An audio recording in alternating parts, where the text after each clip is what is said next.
안녕하세요, 여러분. 여러분들은 자기 개발을 하시나요? 저는 오늘 자기 개발에 대해서 엄청난 토론을 했습니다. 자기 개발에 어떤 연령대별 룰이 있는데요. 이거는 제 그냥 혼자 생각한 게 아니라 어디선가 이거를 읽어서 이게 제 생각으로 자리 잡은 것 같아요. 이 20대에는 굉장히 오래 걸려서 하는 자기 개발을 해도 좋다. 뭐 예를 들면 대학에 가거나 대학원에 가거나 그리고 뭐 자격증을 막 한 3, 4년 걸려서 따는 그런 자격증들 있잖아요. 예를 들면 뭐 무슨 사가 들어가는? 그렇게 생각을 하고 30대에는 조금 더 단기에 성과를 맛볼 수 있는, 왜냐면 다 그때는 직장인이기도 하고 점점 살날이 줄어드니까 이제는 그 젊었을 때 쌓아온 거 가지고 뭔가를 해야 된다는 그런 생각이 기저에 깔려있는 것 같아요. 그래서 30대, 40대에 해야 될 자기 개발은 어떤 걸 해야 될까? 그래서 뭐 6개월 내에, 3개월 내에 단기간에 조금씩 레벨업을 할 수 있는 그런 자기 개발을 해야 된다. 이런 글도 있고 생각도 있고 그러다가 제 생각이 된 것 같아요. 그런데 제 주변에 나이가 40대인데 엄청 오래 걸리는 자기 개발을 준비하려고 하는 사람이 있어요. 그래서 그 사람을 진심으로 생각하는 마음에서 그런 얘기를 하면서 이런 저의 그런 연령대별 자기 개발에 대한 생각을 이야기를 하다가 얼마 전 뉴스 기사에서 지금 70대 취업률이 최고다? 뭐 이런 기사가 있더라고요. 굉장히 불행한 기사죠. 지금 뭐 40대, 50대만 돼도 내가 지금까지 이렇게 일하는 거 너무 힘들다 다들 그렇게 얘기하는데 70대에도 취업을 해야 한다니 그만큼 우리가 일해야 될 시간이 엄청나게 늘어나고 있잖아요.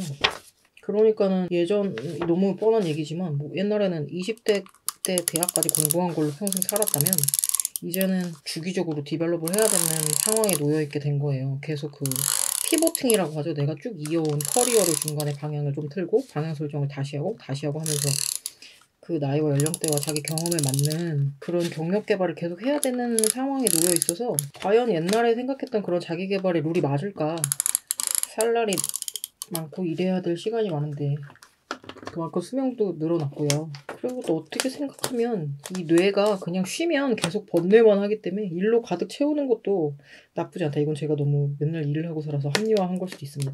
자기 개발을 어떻게 하나 이 얘기를 저희 지인과 카페에서 계속 열렬하게 토론하고 있었는데 성수동에 있는 굉장히 큰 카페였어요. 그랬는데 주변에 보니까 사람들이 다 성수동에 놀러 왔잖아요. 근데 그 사람들의 면면을 보면 놀러 온 사람이 별로 없어요. 사실은 모여서 무슨 사이드 프로젝트에 대한 회의를 하고 있거나 노트북을 펴고 뭐 서로 의견을 교환한다거나 뭐 그런 그 카페의 특성이었을 수도 있겠지만 그런 사람들이 되게 많더라고요. 그러니까 요새는 그 열심히 노동의 가치가 떨어지면서 열심히 일을 해도 뭔가 그것이 나의 삶을 보장해주지 않는다는 어떤 그런 불안감이 사회에 만연하기 때문에 그래서 그런지 다들 예전에는 자기계발 회사 끝나고 와가지고 저는 뭐 요즘 사람이 아니기 때문에 요즘 사람 몇 살인지 모르겠지만 어쨌든 요즘 젊은이는 아니기 때문에 제가 젊은이일 때는 제가 20, 30대일 때는 회사 끝나고 집에 와가지고 자기계발 하는 사람들이 야, 너 대단하다.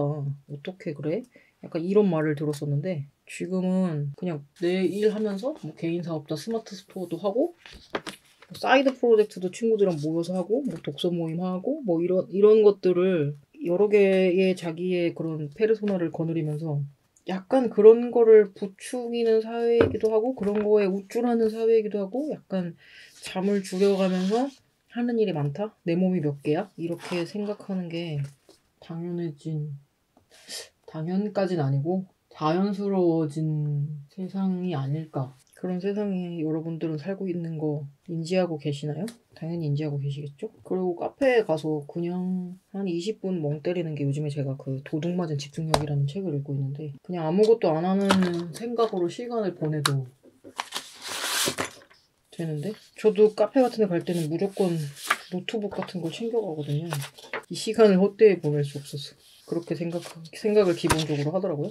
근데 저는 어쨌든 저도 지금 따고 싶은 자격증이 업무에도 필요하고 한번 심취해서 따보고 싶은 심취해서 따보고 싶은 자격증이 있지만 이런 닦고가 하고 싶기도 하고 그렇게 살면은 진짜 너무 피폐해질 것 같고 운동도 못할 것 같아서 욕심인 것 같아요. 욕심을 내려놓기로 했습니다. 그래서 제 그런 고민을 하면서 저도 한 열심 사는 사람으로 어필해보고 싶지만 이렇게 될 테니까 저희 지인이 지금 고민하는 거는 건축사 자격증이거든요. 건축사 자격증은 건축가는 특이하게 5년제예요. 건축공학과는 4년제고 5년제인 건축과를 나오고 건축사 사무소를 3년 이상 다녀야 아마 그 자격이 주어질 텐데 예전에 4년제인 사람들의 기준에는 5년제로 바뀐 게 좀 한 10년 정도 됐나? 그렇거든요. 그런 사람들은 어떤 4년 나오고 예비사 시험이라는 걸 보고 건축사 예비사, 건축사의 시험을 보기 위한 예비사 시험이라는 걸 보고 실무 건축사무소에서 5년을 하고 그렇게 한 다음에 시험을 보는 자격이 생기거든요. 그렇게 돼서 한 3년 정도 시험을 봐요. 3과목인데 그 뭐 합격을 하는 걸 보면 한 3번 정도에 붙는 사람이 제일 많고 3-4번 봐서 붙는 사람이 제일 많은 것 같아요. 그러니까 옛날에는 3년이었는데 1년에 한 번씩 시험이 있었거든요. 근데 요즘에는 1년에 2번 있다고 해서 조금 뭐 더 빨리 따는 것 같긴 해요. 더 잊어버리지도 않고 1년에 한 번이라는 건 너무 떨리잖아요. 수능처럼. 그래서 그런 시험을 준비하는 거였는데 그런 자격을 갖추는 게 너무 힘들어서 너무 지난한 그런 과정이기 때문에 내가 그 과정을 갖추는 것 속에서 너무 당연하게 돼요. 그 자격은 건축설계를 하는 사람들에게. 그래서 내가 이걸 왜 따려고 하지? 하는 생각을 하게 합니다. 막상 따도 생활이 그렇게 크게 변화되는 건 없는데 뭔가 그 자격증이 생겨야 오히려 그 자격증이 딴 이유로 설계를 안 하는 사람도 많아요. 본격적으로 시작하거나 아예 종지부를 찍거나 내가 이때까지 해온 거를 스스로 종지부를 찍기 위해 하는 느낌이기도 하고요. 저의 경우에는 약간 그랬었어요. 어쨌든 그래서 이거를 저는 건축사 자격증을 한 2018년에 땄는데 엄청 힘들게 저는 그렇게 막 시험에 능한 게 아니어서 남들 막 한두 번 했다고 막 자랑하는 거를 배합하면서 진짜 그런 거 자랑 금지. 그런 또 고민을 한동안 잊고 살았다가 그때가 생각나면서 잘 했으면 좋겠다라는 마음보다 잘 결정했으면 좋겠다. 근데 그 시험이 왜 그걸 갖고 고민을 하냐면 그런 4년제인 사람들이 시험을 볼 수 있는 기한이 생겨버렸어요. 이제 5년제에 뭐 초점을 맞추기 위해서 그런 것 같은데 그게 2026년 내에 합격을 해야 되는 걸로 바뀐 거예요. 그렇게 하니까는 지금 자격을 갖추면서 2026년이 임박해 있으니까 시험을 아직 보지 않은 사람들은 약간 발등에 불이 떨어지는 느낌이겠죠? 그래서 다들 그 주변에 고민하는 사람이 점점 늘고 있는 것 같아요. 이 주변에 보면 되게 장기적인 계획을 세워서 하루하루를 채워나가는 사람이 있는 것 같고 숲을 본다고 해야 될까요? 그런 사람이 있고 저 같은 경우는 진짜 눈앞에 재밌는 거 발견하면 그냥 그거에 몰입하는 편인 것 같아요. 그래서 만약에 누군가가 나에게 5개년 계획, 10개년 계획을 물어보면 저는 진짜 아무 계획이 없어요. 당장 올해 계획도 없는 것 같아요. 어떻게 될지 모르는 너무나도 불안한 세상이니까 계획을 약간 얘기하다 보면 점점 약간 슬픈 얘기로 늘 흐르곤 하는데 계획을 세운 대로 되지 않는 세상을 살다 보니 점점 그래서 계획을 세운 대로 안 되면 막 힘들잖아요. 그런 세상에 적응해서 저는 계획을 세우지 않는 사람이 된 것 같습니다. 눈앞에 있는 즐거운 일을 발견하면서 하는데 그런 장기적인 계획을 세우는 사람의 얘기를 듣고 있으니 좀 그래. 지금 당장은 한동안 어둡겠구나 이 사람. 걱정이 됐지만 자신의 선택인 거죠. 누가 조언을 하겠어요. 누가 경험해봤다고 조언을 해보고 그렇겠습니까. 제가 요즘에 챗GPT 유럽 버전을 쓰는데 그래서 얘기를 하는 도중에 물어봤어요. 챗GPT한테. 한국에서 건축사 자격증이 얼마나 유효할까? 물어봤어요. 이거 진짜 약간 사랑이 뭐예요? 이런 느낌의 되게 무턱대고하는 질문이잖아요. 근데 챗GPT는 대답을 해줍니다. 기다렸다는 듯이. 그래서 뭐라고 했냐면은 뭔가 되게 딱 10년, 20년으로 나눠서 얘기해달라고 했더니 그 지금 10년, 20년에 어쨌든 건축은 사회와 연동돼 있으니까 10년 동안 기술 발전이 하고 기술 발전과 접목된 건축사가 해야 될 일, 그리고 20년 후에는 뭐 환경과 노령 인구가 많아짐에 따라 또 사회 구조가 바뀔 거 아니에요. 그때는 이제 노동력이 너무 귀해지니까 실제로 공사는 많이 생기지 않고 신축은 많이 생기지 않고 도시화가 많이 진행됐으니까 생기지 않고 약간 뭐 리모델링이나 도심 재생 사업 이런 것들이 많을 텐데 그거에 맞춰서 해야 될 건축사의 역할? 이제 그런 걸 얘기해줘서 그냥 물어봤는데 동태눈깔을 하고 물어봤는데 진정성을 다해서 얘기해줘서 새겨들었네요. 어쨌든 도대체 이 진로 고민이라는 거는 몇 살까지 해야 될까요? 저는 사회 초년생이나 대학생이나 뭐 이런 사람들이 진로 고민을 하는 거는 당연하다고 생각해요. 앞으로 탈 날이 많으니까. 은퇴하는 중에도 은퇴해서 뭐 할까를 개발하느라고 막 그런 자격증 따고 그런 걸 보면서 물론 체력만 되면은 일을 저도 계속하고 싶은 사람이지만 어떻게 한편으로 끔찍하다. 일로만 저같이 아는 사람들도 많을 거 아니에요. 더 많겠죠. 더 많을 거라고 생각해요. 여기서 자본주의 얘기를 안 할 수가 없는데 자본주의가 만들어낸 거죠. 왜냐면은 노동의 가치가 너무 떨어져서 노동을 해서 어느 정도 재산을 축적해놔야 되는데 노동 대비 자산의 가치만 올라가고 노동의 가치는 안 올라간 거죠. 2024년 올해구나. 올해의 트렌드 코리아를 보니까 뭐 키도 크고 얼굴 잘생겨야 되고 돈도 많이 벌어야 되고 집안도 좋아야 되고 뭐 그런 식으로 육각형 인간이 되어야 된다. 6가지를 다 충족하는 그거를 읽다가 진짜 숨이 막히더라고요. 진짜 뭔가 맞아. 사람들이 추구하는 게 진짜 뭐 집에서도 잘하고 가정적이고 회사에서 일도 잘하고 막 이런 사람들을 원하고 많아요. 또 그런 사람이 많아 보이는 거겠죠. 뭐 SNS 영향으로. 서로가 서로를 내몰기도 하고 붙인 것들이 너무 세서 이 모노톤과 이 노란색 외에는 아무것도 들어올 수 없을 것 같다는 생각에 토요일과 월요일 양쪽 2페이지가 비어있는 사실에 지금 신나가지고 막 채웠는데 날짜 이거 알리익스프레스에서 누가 사가지고 줬어요. 알리익스프레스니까 한 500원 하지 않을까요?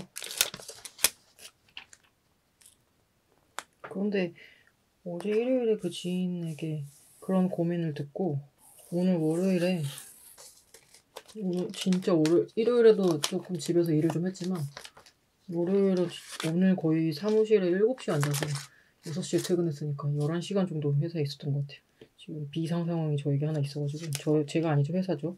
우리는 모두 위장 취업 상태니까 회사는 내가 아니니까. 아니 이게 스티커인 줄 알고 이걸 어떻게 붙이지 막 봤는데 이거 긁어서 이렇게 판박이처럼 붙이는 거더라고요. 일본 문구 예찬론자 같지만 이렇게 하는 게 있다는 걸 알고 너무 깜짝 놀랐어요. 이것도 지난번 후쿠오카에서 저에게 왕창 스티커 선물을 사다 준 조카가 준 것 중에 하나입니다. 거의 이걸로 왜 한 상반기 이거 한 3월까지 그 후쿠오카 템으로 오사카였나? 후쿠오카였나? 그 템들로 다이어리 꾸미기의 퀄리티가 올라가지 않을까 내심 생각해봅니다. 제가 이거 다이어리 할 때까지만 사람들이 웬 닫고 이랬는데 얼마 전에 제 영상을 보고 사람들이 아 점점 잘해서 짜증나네 약간 이런 피드백을 받고 너무 좋았어요. 세상에 이게 됩니다. 너무 예쁘다. 이거 더 해야 되겠어요? 이런 거 좀 사야 되겠어요. 좋은 메모는 아닌데 너무 예쁜데? 그리고 제가 너무 이걸 잘 붙인 것 같아요. 가와자찬. 얘는 뭔가 이렇게 연결된 부위에 한번 붙여볼까요? 어떤 느낌이 나는지? 지금 모든 걸 읽고 그럼 이 흑백에다가 이런 거는 조금 딱 반듯하게 안 돼야 멋인데 약간 좀 다 그렇지. 너무 멋지게 됐네요. 세상에. 여기는 어차피 뭔가를 할 수 없으니 여기 사이에다가 아무 의미 없는 이 화살표로 뭔가 내용을 완성해 보겠습니다. 야, 이건 제가 엄청난 선물을 받았다는 사실을 여러분에게 알립니다. 어쨌든 성수동에 일하러 노트북 가지고 왔다가 이런 지인의 고민을 듣게 돼서 그거에 대해서 계속 깊게 생각하다가 한동안 잊고 있던 자기계발이란 뭘까? 또 잊고 있던 건축사 시험의 압박들에 대해서 고찰했어요. 그런데 뭔가 우리가 어떤 결정을 할 때 나중에 그때 그걸 안 해서 후회된다라는 후회하잖아요. 근데 그 시간으로 돌아가면 내가 다시 그걸 했을 거라고 또 생각하지 않거든요. 항상 나는 나다운 결정을 했을 거기 때문에 어차피 다른 선택을 했어도 어떻게 될지 모르잖아요. 안 살아봤으니까. 그냥 그 시간에 하고 싶은 거를 하는 게 좋을 것 같아요. 저는 요즘에 저의 자기 개발은 스크린 타임을 줄이는 겁니다. 내가 핸드폰을 하기 전에 주머니에서 핸드폰을 꺼낼 때 이렇게 하면 되게 좋대요. 내 핸드폰 왜 꺼내려고 하지? 나 지금 뭐 하려고 그랬지? 막상 그렇게 하면 뭘 하려고 막상 핸드폰을 꺼내면 할 것도 없는데 괜히 꺼내서 보다가 이것저것 4개 정보 보다가 유튜브 쇼츠 보다가 그렇게 시간이 한두 시간 훅 가거든요. 그거를 안 하고 그 시간에 다른 거를 해봤자 닭구이지만 저의 자기 개발은 그걸만으로도 굉장히 시간이 많이 생겼습니다. 일요일에 일은 월요일은 역시 바빴고 투두리스트 저희 헬스장 친구랑 헬스장에 갔는데 저희 헬스장 친구는 남편입니다. 헬스장 친구랑 헬스 같이 간 적 한 5번 정도 된 5번 중에 3번은 헬스 끝나고 올 때 치킨을 먹었습니다. 같이 하면은 평소에는 치킨 냄새 맡고도 헬스장 건물에 치킨집이 있거든요. 보드람 치킨이라고. 혼자 있으면 참는데 2명 있으면 시너지가 장난이 아니다. 무조건 먹는다. 아주 좋네요. 노란색이 예쁘네요. 단무지 같고 노란 펜을 쓸 때가 있어서 좋습니다. 저 다이어리 쓰다가 갑자기 생각났어요. 갑자기 생각난 나의 자기계발 방식. 저의 자기계발하는 방법은 뭐냐면 이직입니다. 그거는 자기 개발 중에 많은 사람을 아는 것도 하나 있거든요. 그래서 내가 필요할 때마다 내가 아는 어떤 사람이라면, 그때 내가 다녔던 회사의 어떤 사장님이라면, 어떤 실장이라면 이 상황에 어떻게 했을까라는 거를 그 사람을 대입해서 어떤 상황에 그 사람을 갖다 쓰거든요. 표 갖고 와서 갖다 쓰거든요. 그래서 다양한, 제가 한 7개 회사를 다녀봤는데 그 회사마다 사람이 한 명씩 남았어요. 이렇게 붙이고 줄을 없애니까 막 이런 방향으로도 쓸 수 있고 이런 방향으로도 쓸 수 있어서 마음에 듭니다. 어쨌든 다시 얘기로 돌아와서 나의 자기 개발은 그렇게 해서 다양한 사람들을 나의 툴로 쓴다? 뭐 사람뿐만 아니라 경험도 모든 회사마다 비슷한 것 같지만 조금씩 다르거든요. 갑자기 오늘은 그 건축사 얘기를 하다가 자기 개발 얘기를 너무 과몰입해서 한 것 같아요. 좋은 시간이었습니다. 자기 개발 지옥. 근데 막 이렇게까지 이런 자조적인 말 있잖아요. 이렇게까지 살아야 되나 지금. 뭐 이 나이에 내가 이걸 이렇게까지 해야 되나 이런 얘기 하잖아요. 근데 이 나이에 이렇게까지 할 수 있는 뭐 에너지가 있거나 그런 것도 좋은 걸 수도 있어요라고 하면 너무 긍정적이어서 별로죠. 저는 끊임없이 노는 게 어떤 즐거움인지 잘 몰라서 가만히 있으면 번뇌가 너무 많아서 이렇게 테두리 하니까 예쁘네요. 이게 끊임없이 노는 것 같은데요? 중간에 일 얘기를 쓸 때는 약간의 침묵이 있었지만 일 얘기 결과적으로 굉장히 지금 지난한 프로젝트 지나는 것도 있는데 그 내용은 얘기하지 않았고, 저의 자기계발 이야기와 토요일, 일요일에 대한 답구는 여기까지. 오늘 단무지 갖고 노랗고 좋습니다. 여기까지 쓸게요.